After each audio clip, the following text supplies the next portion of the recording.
इस वीडियो में बताएंगे कि अद्वैत वेदांत क्या शॉर्टकट है मुक्ति का है। कुछ लोग बोलते हैं कि अद्वैत वेदांत इनलाइटनमेंट के लिए शॉर्टकट है। ठीक है, क्यों है? चलिए इस पर विचार करते हैं। दो चीज़ें हैं अद्वैत में।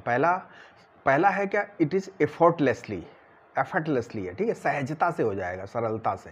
दूसरा क्या है, तात्कालिक, तुरंत, इंस्टेंटेनियस है ये।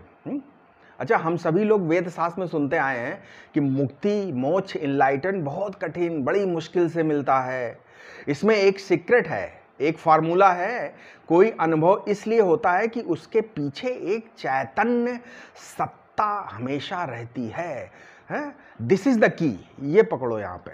ठीक है, क्या है, हम प्रत्येक समय जागते, सोते, स्वप्न में, खाते, पीते, सूंघते हैं, सोचते समय, दुखी हूँ, सुखी हूँ, इन सब सबका जो अनुभव कहाँ होता है?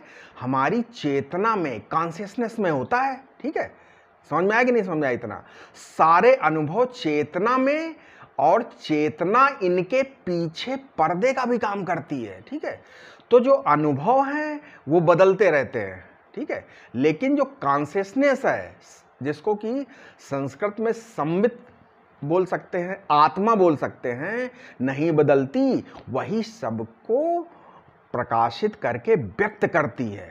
ठीक है, ये की है। इसी से समझ में आएगा कि ये वेदांत, जो अद्वैत वेदांत है, इनलाइटनमेंट के लिए शॉर्टकट है। ठीक है, अब ये अनुभव है क्या? अनुभव क्या है? Experience is equal to consciousness plus object. Object का मतलब इदम, ये अपने अलावा सब जो इदम है उसको ऑब्जेक्ट। इंग्लिश में कोई शब्द नहीं है तो हमने ऑब्जेक्ट बोला, इदम है वही। तो दो चीजें हो गई, कॉन्शियसनेस प्लस ऑब्जेक्ट, वही अनुभव मिलकर एक जीवन बन जाते हैं। ठीक है, तो एक्सपीरियंस इज लाइफ। तो ऑब्जेक्ट या इदम क्या है? मेमोरी, स्मृति, इमोशन, थॉट, ये सब इदम है। ठीक है, अब एक कॉन्शियसनेस, संवित, आत्मा, ठीक है, इनको क्या करती है? प्रकाशित करती है। जागृत, स्वप्न, सुषुप्ति, ठीक है, गाढ़ी नींद, तीनों में ये आत्मा व्याप्त है। ठीक है, यह तुरीय तत्व है मांडूक्य उपनिषद के अनुसार। यहां एक चीज समझने की है, क्या? एक है, अच्छा चलो थोड़ा बता देते हैं, ये समझिए पहले। एक है वृत्ति ज्ञान, नॉलेज, नॉर्मल नॉलेज, और दूसरा है स्वरूप ज्ञान, मतलब कॉन्शियसनेस, आत्म चैतन्य। तो वृत्ति ज्ञान क्या है? ये मोबाइल रखा है मान लीजिए हमारे सामने, तो हमारी आंख इसे मन में ले जाती है। जैसे एक झील में पत्थर फेंको तो लहरें उठने लगेंगी, उसी तरह मन में तरंगे उठने लगेंगी। इसको बोलते हैं वृत्ति, मतलब इंग्लिश में मॉडिफिकेशन बोलते हैं। तो ये कॉन्शियसनेस, आत्मा, इस वृत्ति को प्रकाशित करता है, तो मन ही मोबाइल का रूप धारण कर लेता है। मैं मोबाइल को देखता हूं, ठीक है, ऐसा बोलते हैं। ठीक है, तो सारी मेमोरी, इमोशंस, ये सब वृत्तियां हैं मन की, इसलिए इनको वृत्ति ज्ञान कहते हैं। This is called knowledge. और स्वरूप ज्ञान का अर्थ है आत्मा, कॉन्शियसनेस, साक्षी, विटनेस, साक्षी। ठीक है, कॉन्शियसनेस, आत्मा, मन नहीं है। इसको विषय के रूप में अपने से अलग नहीं जान सकते।